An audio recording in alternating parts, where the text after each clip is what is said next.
שלום וברכה מוריי ורבותיי, אנחנו לקראת סיומה של שנת תש"פ, לקראת ימי הדין, ומתחילים שנה חדשה, וזהו זמן לחשבון נפש.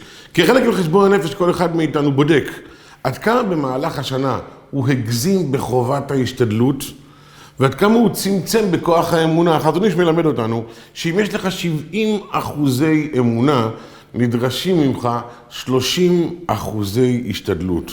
לעומת זאת, אם יש לך רק 60% אמונה, נדרשים ממך 40% השתדלות.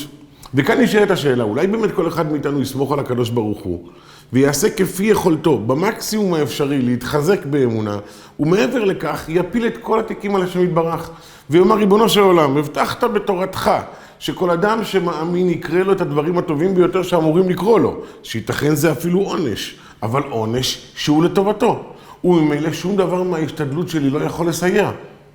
אם כך, מכאן ואילך, לא אשתמש בשום דבר מהכלים שהענקת לי, אלא אמתין לישועת השם. לדוגמה, האלוקים יבקש את נרדף. האם בהיותי נרדף, אני צריך שלא להכביד על רודפיי? האם ראש הממשלה היקר שלנו אמור להכריז, אני נרדף, ולא לעשות שום צעד כנגד רודפיו? או שלהפך, אם יש לך כוחות לעשות מה שאתה מחויב לעשות זאת, התשובה היא חד משמעית.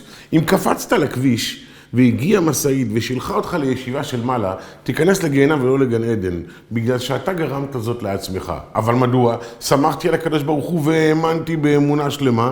נכון, אבל השם מביא לך עיניים, ידיים ורגליים, ואפילו שכל ומוח לחשוב ולהפעיל. אם לא הפעלת אותם, התנהגת נגד ההוראות. כלומר, בכוחות שיש לך אתה חייב להשתמש. כל מה שמעבר לכוחות, אתה אמור להגיד לקדוש ברוך הוא, הכל בידיים שלך. זה אומר שאם אתה חכם גדול, אתה אמור להשתמש ביתר החוכמה שלך. ואם אתה טיפש גדול, אתה אמור יותר לסמוך על האלוקים. וישנו פסוק מפורש, שומר פתאים השם.